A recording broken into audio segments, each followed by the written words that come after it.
फिरोजन की कहानी। रेंडील की सूफियाना बादशाही में बर्फ से ढके पहाड़ों और चमकते हुए फजूर्स के दरमियान बसी हुई दो बहनें एल्सा और अना रहती थी।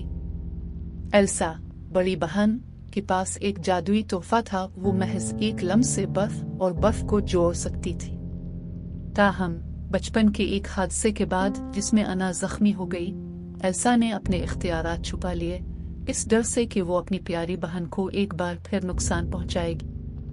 जैसे जैसे साल गुजरते गए, एल्सा की ताकतें मजबूत होती गईं, लेकिन इसी तरह उसकी तन्हाई भी बढ़ गई। अपने कमरे में बंद होकर वो अपनी सलाहियतों पर काबू पाने के लिए जिदोजहद कर रही थी, जबकि ऐना अपनी बहन के साथ करीबी ताल्लुकात के लिए तड़प रही थी। एल्सा के इस दौर के रवैये की वजह से बेखबर थी।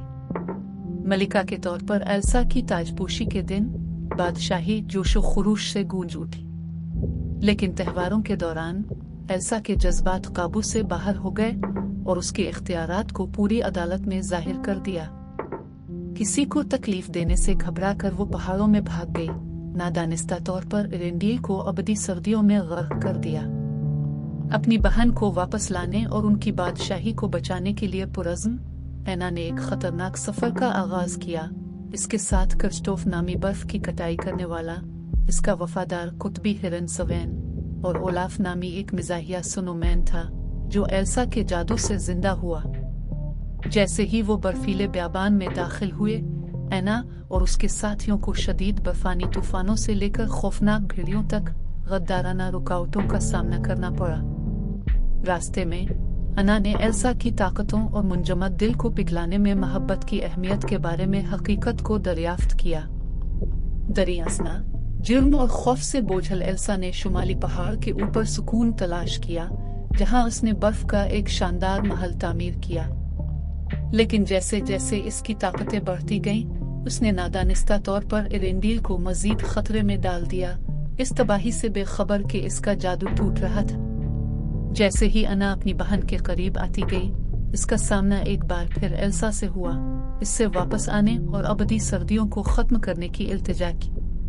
लेकिन एल्सा अना को दोबारा तकलीफ पहुंचाने के खौफ से भड़क उठी, गलती से इस पर बर्फ के जादू से हमला कर दिया।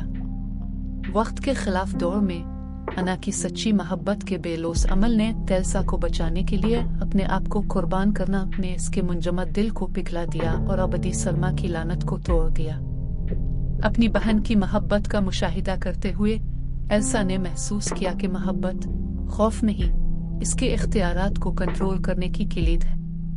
रेंडील के बच जाने और बहनों के दोबारा मुत्तहिद होने के साथ एल्सा ने मलिका के तौर पर अपने किरदार को कबूल किया, अपने इख्तियारात का इस्तेमाल करते हुए बादशाही में खुशी और हैरत का इजहार किया।